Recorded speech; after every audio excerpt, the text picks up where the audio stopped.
Hi అండి. అందరికీ నమస్కారం. Welcome to my channel. ఈ వీడియోలో ఏపీ ప్రభుత్వ పెన్షనర్స్ అందరికీ కూడా అత్యంత కీలకమైన తాజా సమాచారం విడుదల. దీనికి సంబంధించిన పూర్తి వివరాలైతే వీడియోలో తెలుసుకుందాము. వీడియో అయితే ఎక్కడే గాని స్కిప్ చేయకుండా చివరి వరకు చూడండి ఫ్రెండ్స్. అప్పుడే ఇన్ఫర్మేషన్ అనేది పూర్తిగా అర్థమవుతుంది. వీడియో చివరిలో కంక్లూజన్ కూడా అయితే ఉంటుంది. సో, వీడియోనైతే తోటి ఉద్యోగ పెన్షనర్ మిత్రులతో షేర్ చేయండి. కొత్తగా చూస్తున్న వారు మన ఛానల్ ఎవరైనా సబ్స్క్రైబ్ చేసుకోకపోతే వెంటనే మన ఛానల్ సబ్స్క్రైబ్ చేసుకోండి. అలాగే ఈ వీడియోకి లైక్ చేయండి ఫ్రెండ్స్. హైప్ అయితే ఇవ్వండి. సో, ఇక ఆలస్యం చేయకుండా ఇక వివరాల్లోకైతే వెళ్ళిపోదాము.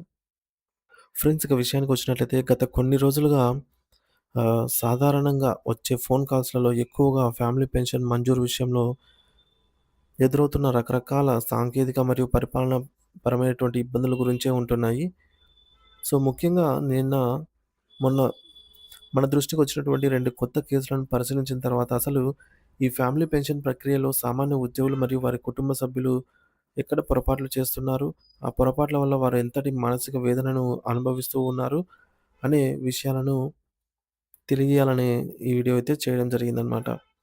ప్రభుత్వం ఒక ఉద్యోగి మరణించిన తర్వాత ఆ కుటుంబానికి కొండంత అండగా నిలవాల్సిన పెన్షన్ కేవలం చిన్న చిన్న పేర్ల తేడా వల్లనో లేదా నిబంధనలపై అవగాహన లేకపోవడం వల్లనో నెలల తరబడి ఆగిపోవడం వల్ల నిజంగా అత్యంత బాధాకరమైన విషయం ఇది. సో, స్పెల్లింగ్ మిస్టేక్ ఉందని చెప్పేసి ఆపివేయడము, పెన్షన్ మంజూరు చేయకపోవడం ఇలాంటివి ఫ్యామిలీ పెన్షనర్లకి.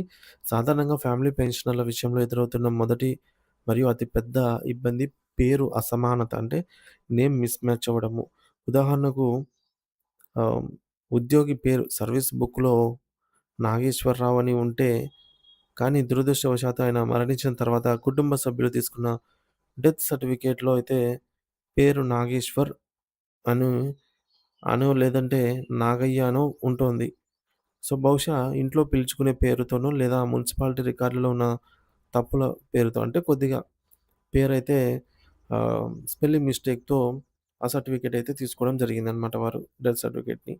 ఇప్పుడు ట్రెజరీ అధికారులు సర్వీస్ బుక్‌లో ఉన్న పేరు ఏదైతే ఉందో, ఆ స్పెల్లింగు డెత్ సర్టిఫికేట్‌లో ఉన్న పేరు స్పెల్లింగ్ ఒకటి కాదని ఫైల్‌ను వెనక్కి పంపిస్తూ ఉన్నారనమాట. ఇలాంటి సందర్భాల్లో ఆ కుటుంబం మళ్ళీ ఆఫీస్‌ల చుట్టూ తిరిగి, అలాగే సర్వీస్ బుక్‌లో ఏ పేరు ఉందో ప్రతి ఒక్క అక్షరం పొల్లుపోకుండా అదే పేరుతో సర్టిఫికేట్ తీసుకోవడం అత్యంత ముఖ్యం. సో, ఒకసారి ఈ యొక్క డెత్ సర్టిఫికేట్ పబ్లిష్ చేసిన తర్వాత మళ్ళీ దాన్ని మార్చాలి అంటే చాలా కష్టం. ఇక రెండో కేసులో భార్య పేరు విషయంలో సమస్య తలెత్తుతోందనమాట ఇక్కడ. అంటే సర్వీస్ బుక్‌లో ఫ్యామిలీ పంక్చువల్ పంక్చులర్స్ పేజ్‌లో భార్య పేరొచ్చేసి విజయలక్ష్మి అని రాసి ఉంది అనుకుందాం. కానీ ఆమె యొక్క ఆధార్ కార్డ్‌లో లేదా ఇతర ఒరిజినల్ సర్టిఫికేట్‌లలో విజయమ్మ అని ఉంది. మరో కేసులో ఎం. వెంకటరమణ అని ఒక చోట ఉంటే, ఇంకో చోట ఆహ్, ఎంవి రమణ వెంకట బదులు వి పెట్టి రమణ అని పిలిచి అబ్రివేషన్‌లో ఉంటుంది. ఇలా చిన్న చిన్న వ్యత్యాసాలు ఉన్నప్పుడు ప్రస్తుతం అమల్లో ఉన్న కంప్యూటర్ ఆధారిత వ్యవస్థలు సీఎఫ్ఎంఎస్ లేదా నిధి ఆ డేటాను అంగీకరించటం లేదు. పేరు సరిపోలడం లేదు. నేమ్ మిస్ మ్యాచింగ్ అనే కారణాలతో శాంక్షన్ మెమోలు వెనక్కి వస్తూ ఉన్నాయి. ఇటువంటి పర్టిక్యులర్ కేసుల పట్ల మనం చాలా జాగ్రత్తగా అయితే ఉండాలి. ఈ సమస్యల పరిష్కారం కోసం కేంద్ర ప్రభుత్వం పరిధిలోని department of personals and training వారు కొన్ని కీలకమైన మార్గదర్శకాలను జారీ చేశారు. సాధారణంగా డీఓపీటీ ఇచ్చే ఉత్తర్వులు భారతదేశం మొత్తానికి వర్తిస్తాయి మరియు పెన్షన్‌కు సంబంధించి అంశాలను department of pension and pension welfare చూస్తుంది. ఒక ఆర్థిక పరిమితులపై డిపార్ట్మెంట్ ఆఫ్ ఎక్స్‌పెన్షర్ ఆదేశాలిస్తుంది. ఈ కేంద్ర ప్రభుత్వ ఉత్తర్వులను రాష్ట్ర ప్రభుత్వాలు యథావిధిగా అమలు చేయవచ్చు లేదంటే కొన్ని మార్పులు చేసుకోవచ్చనమాట. డీఓపీటీ స్పష్టంగా ఏం చెప్తుందంటే ఆధార్ కార్డ్‌లో ఉన్న పేర్లు లేదా ఆధార్‌లోని పుట్టిన తేదీలను మాత్రమే ప్రామాణికంగా తీసుకొని సర్వీస్ బుక్‌లో ఉన్న వివరాలను పక్కన పెట్టకూడదు. సో, సర్వీస్ బుక్‌లో ఉన్న ఫ్యామిలీ పర్టిక్యులర్స్ ఏవైతే ఉంటాయో, ఆ పేజీయే అత్యంత ప్రామాణికమైనది. ఒకవేళ పేర్లలో తేడా ఉంటే సర్వీస్ బుక్‌లో ఉన్న పేజీని ధృవీకరించి, దాన్ని అథెంటికేటెడ్ డాక్యుమెంట్‌గా పరిగణించాలని అధికారులు సూచించారు. కాబట్టి పెన్షనర్లు తమ ఆధార్ లేదా పాన్ కార్డ్‌లలో ఉన్న పేర్లను సర్వీస్ బుక్‌లో ఉన్నట్టుగా ముందే సమర్పించుకోవడం అన్నిటికంటే ఉత్తమమైన మార్గం. పేర్ల విషయంలో మరో సాంకేతిక ఇబ్బంది ఏమిటంటే, సంతకం చేసేటప్పుడు అబ్రివియేషన్ వాడటం. ఉదాహరణకు 'ముత్తవరపు వెంకటరమణయ్య' అనే వ్యక్తి 'ఎంవి రమణ' అని సంతకం పెట్టవచ్చు. కంప్యూటర్ సిస్టమ్ దీన్ని గుర్తించలేకపోయినా, ప్రాసెస్ చేసే అధికారులు, అసిస్టింగ్ ఆఫీసర్స్ మానవీయ కోణంలో ఆలోచించి, అటువంటి చిన్న చిన్న కారణాలతో ఫైళ్ళను వెనక్కి పంపకూడదని డీఓపీటీ ఉత్తర్వులు ఉన్నాయి. అలాగే వివాహం తర్వాత పుట్టింటి పేరు మారి భర్త ఇంటి పేరు వచ్చినప్పుడు కూడా సరైన వివాహ ధృవీకరణ పత్రం ఉంటే ఆ పెన్షన్ ప్రక్రియను ముందుకు తీసుకెళ్ళాలి తప్ప అడ్డుకోకూడదు. కొన్ని పాత సర్వీస్ బుక్‌లలో పుట్టిన తేదీ కేవలం సంవత్సరం మాత్రమే ఉంటోంది. అటువంటప్పుడు ఎంఆర్‌ఓ దగ్గర నుండి డేట్ ఆఫ్ బర్త్ సర్టిఫికేట్ తెప్పించుకోవడమో, లేదా మెడికల్ బోర్డ్ ద్వారా వయస్సును ధృవీకరించుకోవడమో చేయాలి తప్ప, వివరాలు లేవని పెన్షన్ నిలిపివేయడం నేరం అవుతుంది.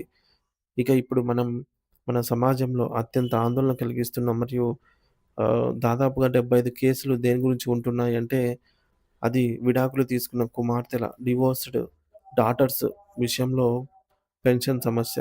ప్రస్తుత కాలంలో విడాకులు తీసుకున్న కేసులు పెరుగుతూ ఉన్నాయి.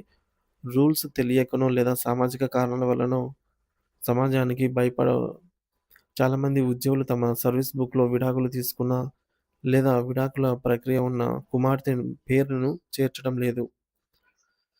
సర్వీస్ బుక్‌లో ఆ పేరనేది చేర్చడం లేదు. ఉద్యోగి చనిపోయిన తర్వాత ఆ కుమార్తె పెన్షన్ కోసం దరఖాస్తు చేసుకుంటే సర్వీస్ బుక్‌లో ఆమె పేరు డిపెండెంట్‌గా నమోదు కాలేదు కదా! కాబట్టి ఆమెకు ఎలిజిబిలిటీ లేదు అని అధికారులు రిజెక్ట్ చేస్తూ ఉన్నారు.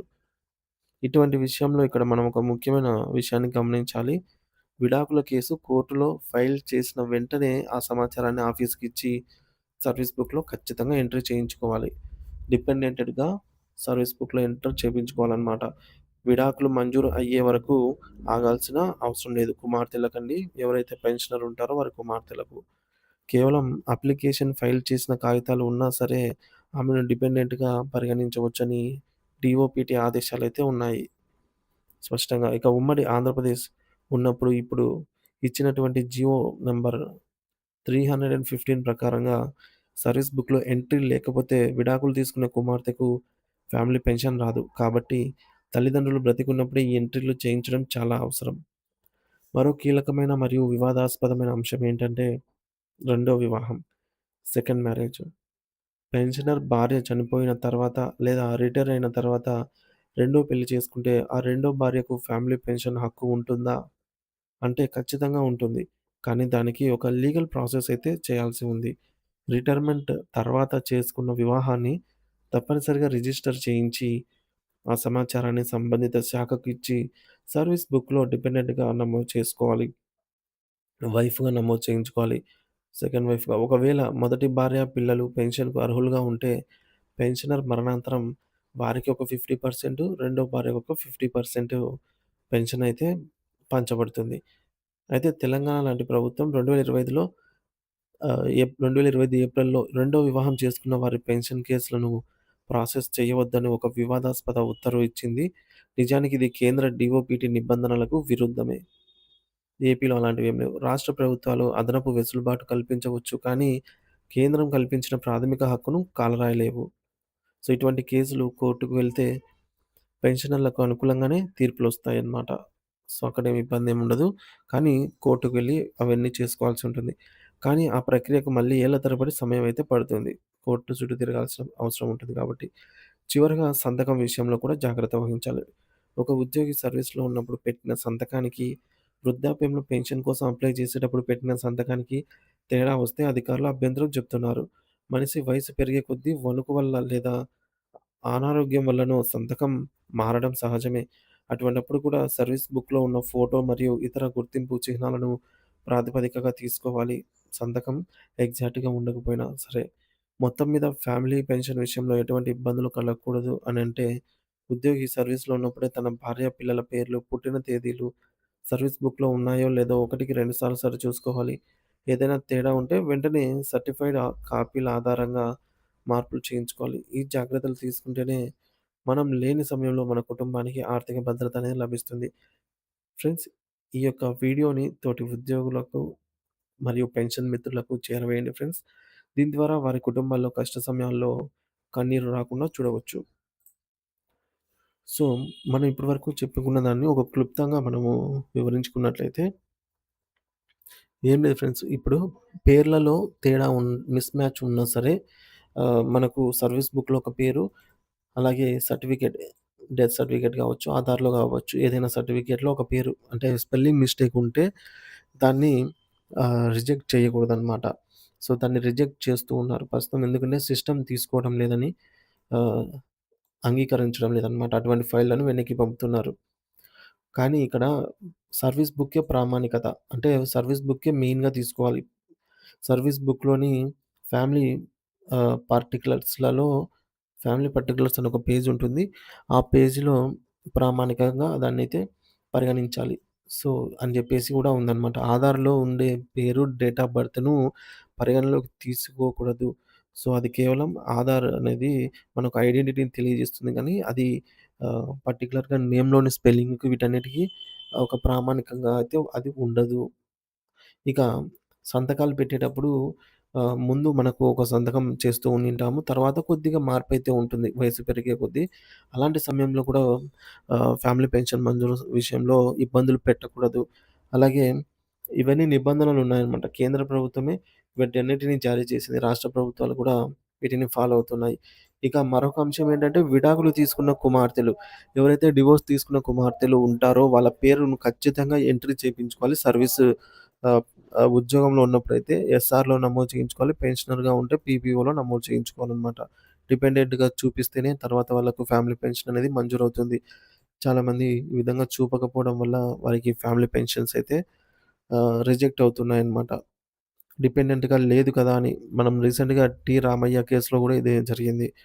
ఇకపోతే ఆహ్, పెన్షనర్ రెండో వివాహం చేసుకోవడం వల్ల, ఒకవేళ చట్టబద్ధంగా రెండో వివాహం చేసుకుంటే ఖచ్చితంగా ఆహ్, ఆ రెండో వివాహం యొక్క మ్యారేజ్ సర్టిఫికేట్‌ని ప్రొసీడ్ ఇచ్చి పీపీఓలో మనము రెండో భార్య సంబంధించి ఇక్కడ మనం ఎంట్రీ చేయించుకోవాలి. నమోదు చేయించుకోవాలి.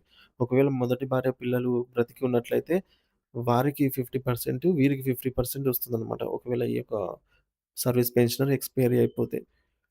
ఇక పుట్టిన తేదీ, ఇతర సాంకేతిక అంశాలు. సర్వీస్ బుక్‌లో కేవలం సంవత్సరం మాత్రమే ఉన్నట్లయితే కొన్ని పాత 1960 ఆ టైంలో ఎగ్జాక్ట్ డేట్ ఆఫ్ బర్త్ అనేది ఉండేది కాదు. జస్ట్ ఇయర్ ఒకటి మెన్షన్ చేసేవారనమాట. సో, అలాంటి సమయంలో మనము మెడికల్ బోర్డ్ ద్వారా వయస్సు ధృవీకరణ పత్రం తీసుకోవడం గాని, లేదా ఎంఆర్ఓ ద్వారా పర్టిక్యులర్‌గా ఒక డేట్‌ని డేట్ ఆఫ్ బర్త్ సర్టిఫికేట్ అయితే తీసుకోవాలి. సో, అలాంటి పరిస్థితుల్లో గూడా ప్రభుత్వం రిజెక్ట్ చేయకూడదు. జస్ట్ వీటిని సబ్మిట్ చేయమని జెప్పేసి కోరాలి అంతే. ఇంకా భార్య, పిల్లల పుట్టిన తేదీలు ఇవన్నీ సరిచూసుకోండి ఫ్రెండ్స్. అలాగే ఆధారు, పాను వీటన్నిటిలో పేర్లు ఒకేలా ఉన్నాయా లేదా చూసుకోండి. రెండో వివాహం చేసుకుంటే సో, ఆ భార్య పేరు గూడా నమోదయిందా లేదా? విడాకులు తీసుకున్న కుమార్తెలుంటే వారి పేరు నమోదయిందా లేదా? ఇవన్నీ కూడా మనం ఉండగానే చేపించుకుంటే మన తదనంతరం ఫ్యామిలీ పెన్షన్ మంజూరు విషయంలో ఎటువంటి ఇబ్బందులు ఉండవన్నమాట. సో, ఈ విధంగా ఫ్యామిలీ పెన్షన్ విషయంలో చిన్న చిన్న సాంకేతిక పొరపాట్ల వల్ల నెలల తరబడి కొన్నిసార్లు సంవత్సరాల తరబడి ఆలస్యాలకు దారితీస్తున్నాయన్నమాట. ఇప్పుడు మనం వీడియోలో చెప్పుకున్న జాగ్రత్తలు అన్నీ కూడా తీసుకున్నట్లయితే మనం మన కుటుంబానికి ఆర్థిక భద్రత కల్పించిన వారమవుతాము. Thank you for watching this video.